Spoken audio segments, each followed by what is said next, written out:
Hey, good afternoon, guys. How's everybody doing today? It's a Sunday afternoon here in the Pittsburgh region, and it's really warm outside. It's a beautiful July afternoon on a Sunday. I hope your summer's going well. I hope you're safe and soaking in that sun and warmth, because before you know it, it's going to get chilled. This story is brought to you by the future missus. Originally, I did not want to tell this story because I didn't think it was all that creepy, but we were exchanging, paranormal and ghost tales the other night, and I told her about this story that I never told anybody for a long time because I just didn't think of much all about it. And when she listened to it, she says, "You need to make a YouTube video about that." I'm like, "Really?" And she's like, "Yeah, you really do." She said, "I think people will love it." So anyways, here it goes, okay? So many years ago, I lived in Zillionople, Pennsylvania. A shout out to you folks in the Butler County region. And I worked in Cranberry Township, right on Route 19. There was a warehouse there. And the way this job was set up was, if you worked daylight, you got a certain wage. If you worked 3 to 11, you got a better wage. And if you worked night shift, you got the best wage, shift differential pay. So I decided to take the graveyard shift because the girlfriend that I was dating at the time, we both were living together, and we moved into a townhouse in Zillionople, so I could use the extra cash, obviously. She worked daylight and I worked the night shift. So where I was at, I didn't know a lot of people, and I took lunch in my car. We had an hour lunch, and I always went at 3 o'clock in the morning. And this is how obvious, to give you a sidetrack here, this is where I really started to listen to Coast to Coast AM with George Norrie. And I really started getting into it. Bigfoot and UFOs, ghost stories, all kind of nice stuff to listen to in a creepy parking lot by yourself. And that's exactly what I did. So the one night I'm sitting there eating a sandwich, listening to George Norrie, and this car is about 20 yards in front of me. And there's somebody fiddling around in there, like, I could see by the outline. I couldn't see who was in the car, but I could see from the outline of it that it looked like a guy. And it looked like he was staring at me, but I really couldn't be certain. So more time passes, I'm munching on my sandwich and listening to George Norrie, and now I find that this guy gets out of his car, and he's standing at the front of the car, and he starts leaning on it, and he's got his arms folded, and he's staring at me. And I could tell it's a guy. He's tall, he's thin. I can't get a good look at his face. I really couldn't make out what he looked like.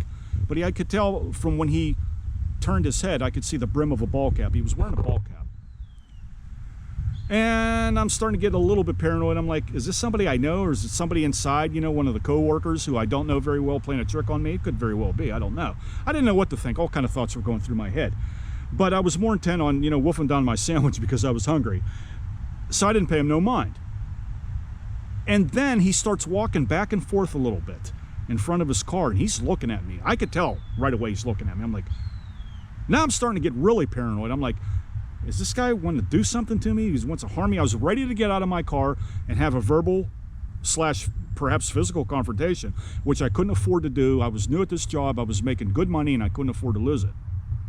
So I said, well, you know what? I'm just going to let this go. I'm not going to engage this guy. I don't know who he is. He could have a weapon on him, blah, blah, blah. All kind of things are going through my head. So I just try to calm myself down. I continue to listen to Coast AM, and I don't pay it no mind. Now, here's where it gets weird. So afterwards, I'm listening. After I finish my sandwich, I'm still listening to George Norrie. I shift my car back a little bit on the seat. I want to take like a little baby nap, if you will. And you ever notice how, have you ever had that experience when you're watching TV and you catch yourself dozing off? You could have been out for less than a half a minute, or you could have, been out for a couple of minutes. You really can't tell. Well, that's what happened to me. But when that happened, I noticed that the driver of that car was gone. His car was there, but he was gone. He wasn't inside. It didn't appear like he was inside. I didn't see him move away from the car. I didn't see him walk away, but he was gone. I couldn't see him. I started to get frantic because then I started looking around my car. I'm like, oh my God, is he around me or something, Is he going to do something? He's going to try to get in my car? Nobody was around. Then I could see like the outline of footsteps approaching up behind from that car. And by the time the light is shined onto this person, I could tell it's a woman. Probably a young girl, 20s, 30s maybe. But what makes her strange is that she has this big heavy duffel bag that she's carrying. And I'm thinking to myself, what the hell is she doing with the duffel bag at 3 o'clock in the morning? And why is she going that near that guy's car? She looks at it, she's looking around, you know. She walks around the car, and then she finally puts the duffel bag in, I believe was the back seat. And guess what she starts doing then? She starts staring at me.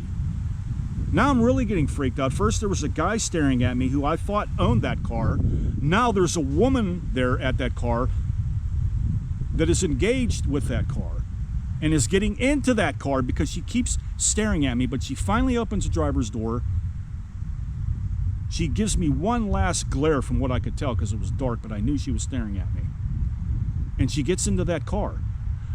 But she has to unlock that car before she does all of this. The guy that got out of that car, he didn't seem to lock anything. It seems like to me, he didn't even own that car. He was sitting in that car, but he didn't appear to me to own that car. This girl owned the car.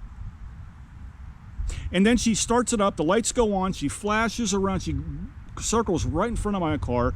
And this is when I can tell she was a girl because, you know, she's, you know, the light's a little bit better in this position.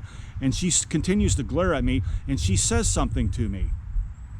And she has this very evil, cold stare on her face. I couldn't make out her lips. I couldn't decipher what she was saying to me.